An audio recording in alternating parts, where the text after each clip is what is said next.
I almost didn't recognize her at first. That's what I told myself when I saw her sitting by the window of the cafe.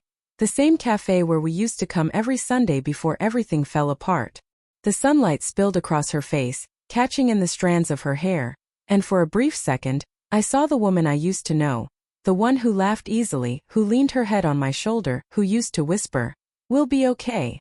But we hadn't been okay for a very long time. It had been 7 years since our divorce. 7 years since I came home early from a work trip and found messages on her phone that shattered me completely. They weren't even explicit, just lines of affection that shouldn't have existed. "Miss you today. Wish it were you here, not him." Her coworker. The man she'd sworn was just a friend. I remember that night vividly, how quiet it was when I confronted her. No shouting, no slamming doors. Just silence. She cried. I didn't. I couldn't. Something inside me had already died by then. We divorced a few months later. I told everyone it was mutual. But that wasn't true. I just didn't want pity. And now years later she had texted me out of the blue. "Can we talk? Just once. I owe you that much." I almost didn't reply. But curiosity and something deeper, something unfinished, made me say yes. When she finally looked up and saw me standing there, her smile was small, uncertain. "Hey," she said softly. "Hey," I echoed, sitting across from her. For a moment we just looked at each other. The silence wasn't angry anymore. It was heavy with memories. "You look different," she said finally. "So do you." She smiled faintly. "Older. Wiser," I said, and she laughed, quietly, almost nervously. The waiter brought coffee, but neither of us drank much. "I wasn't sure you'd come," she said. Honestly, I wasn't sure either. She nodded, looking down at her hands.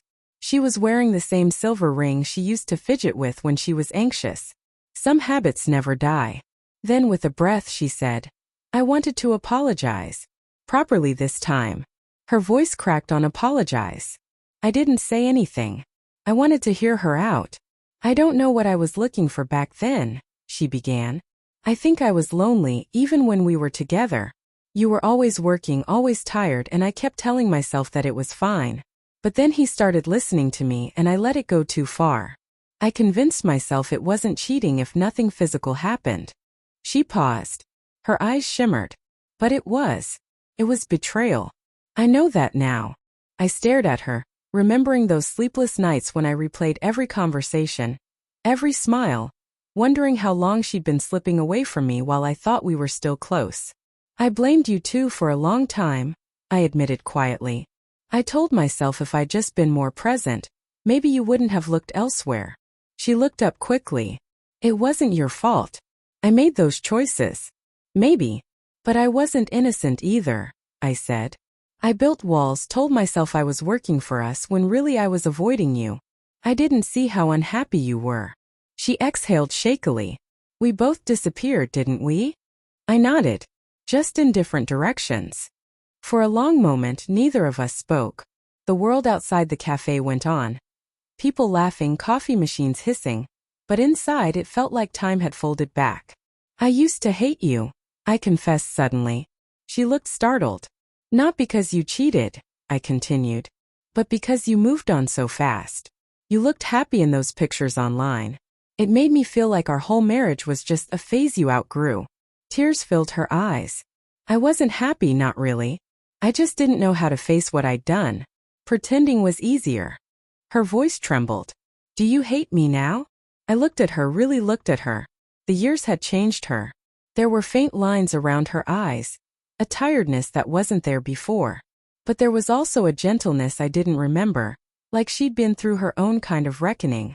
"No," I said finally. "I don't hate you anymore." The words surprised me even as I said them, but they felt true.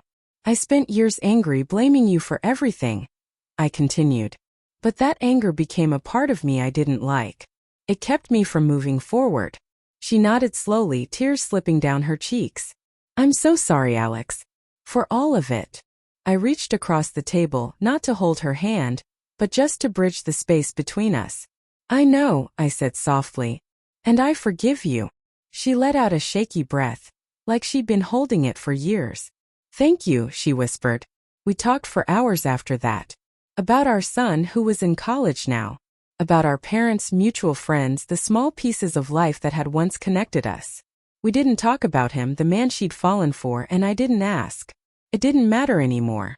When we finally stood to leave, the afternoon sun was fading. "So," she said, smiling faintly, "this is goodbye again?" "Maybe not goodbye," I said. "Maybe just peace." She nodded. "I'd like that." For a moment we hugged. It wasn't romantic. It wasn't nostalgic. It was just human. As I walked to my car, I felt something I hadn't felt in years: lightness. For so long, I had carried the ghost of our marriage like a scar I couldn't stop touching. But standing there in that parking lot, watching her drive away, I realized that forgiveness wasn't about forgetting what happened. It was about finally releasing the version of myself who'd been stuck in that pain. We had both done terrible things. Not in cruelty, but in confusion, in fear, in the quiet desperation of two people who didn't know how to love without losing themselves. I got into my car and sat there for a while, the engine off, the city humming around me. There was no dramatic ending. No rekindled love. No revenge. Just forgiveness. And somehow that was the most powerful ending of all. Because for the first time in years I could think of her, and of us, without bitterness. Just gratitude for the lessons, for the years, for the fact that sometimes even broken things can find a way to end beautifully.